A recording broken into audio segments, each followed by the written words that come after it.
That is the beautiful voice of Masha Vadat, everyone. The opening track to the album, Listen to the Band. We're speaking with one of the organizers or compilers of the album, Deeyah, here today on Spin the Globe. Did you have a hand, Deeyah, in selecting or arranging the album? And if so, how do you pick an order for these? What kind of flow were you thinking about? Yes, I did, actually. And I spent several months obsessively listening to to all this music, and mind you, very, very happily as well. It was a little bit like a child in a candy store.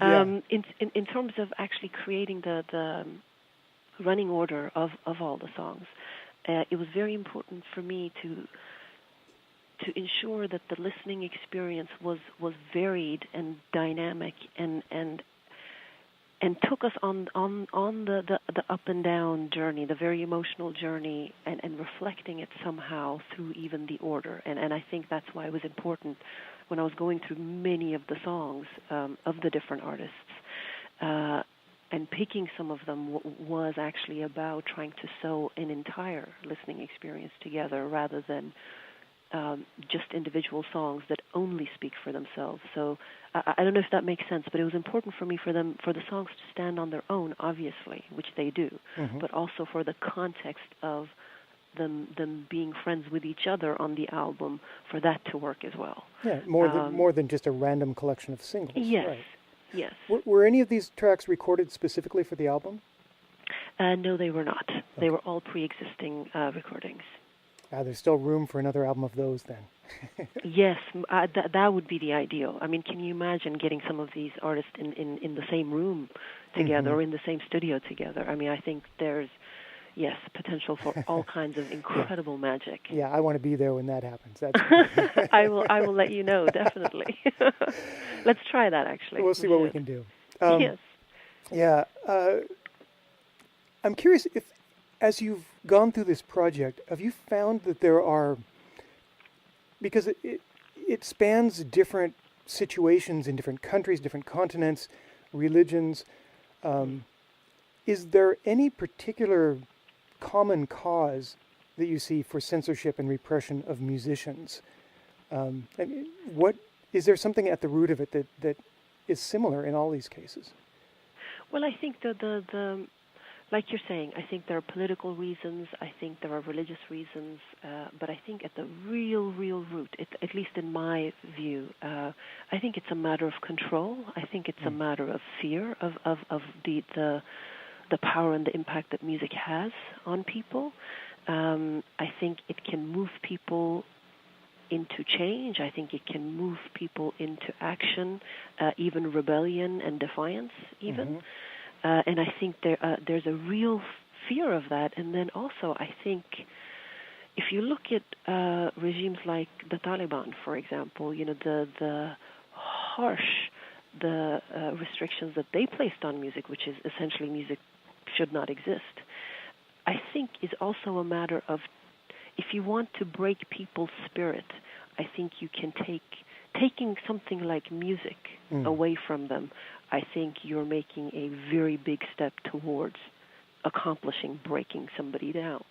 So I would say at the real core of it, to me, it seems to be a matter of control of what you can listen to, what you can't listen to, what you can say, and what you cannot say.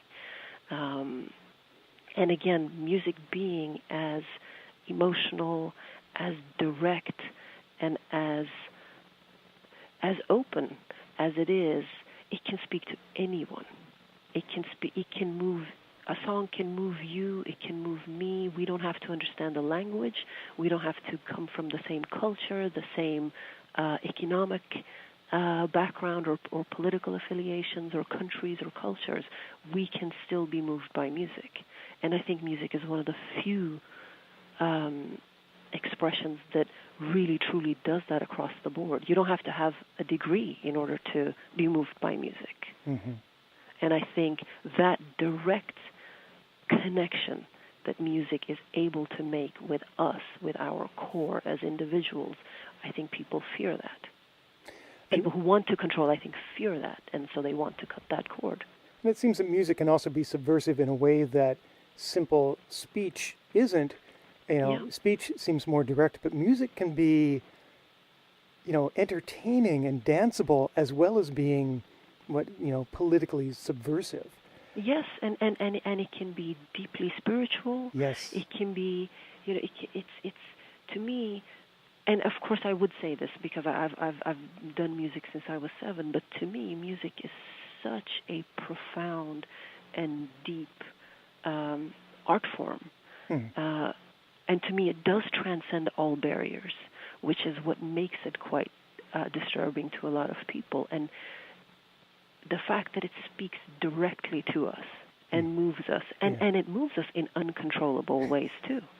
People don't know the effects. Many people who try to control, the Taliban, people will have very general, sweeping opinions about music of it's going to somehow inspire immoral behavior in you, or take your thoughts away from believing what your leader is saying, or what a religious authority wants you to think. So I think I can understand why people feel that it can be quite dangerous. Having said that, and speaking of the incredible positive and sort of almost transformative ability of music, I think it also, because of that, I think people also use it for negative reasons as well. I think it can also be misused, for propaganda and for things like this. But I would say it very often ends up becoming a voice of people, I think, of your average person. Even if you look at this album and some of the songs on this, you look at artists like Lapiro de Mubanga from Cameroon. Right. Yes, his lyrics are very direct with regards to his criticisms of the authorities there, but also his music is able to move the masses. He's not only saying what the people are thinking, but he's also speaking it in a language which is the musical language that connects with the people. And I think that's what makes him more dangerous in the eyes of authorities than even a writer in some ways. Yes, yeah. And he, as a result of his music, today sits in jail in Cameroon and is serving a jail sentence for his expression. And now his track on here, this is one that is not as perhaps subtle and metaphoric as many subversive songs are. This one, he comes right out and says stuff. And yes. The song itself is called Constipated Constitution. That's right. So, hey, let's hear just a minute of that, and then we'll return with Deeyah and talk more about the album Listen to the Band.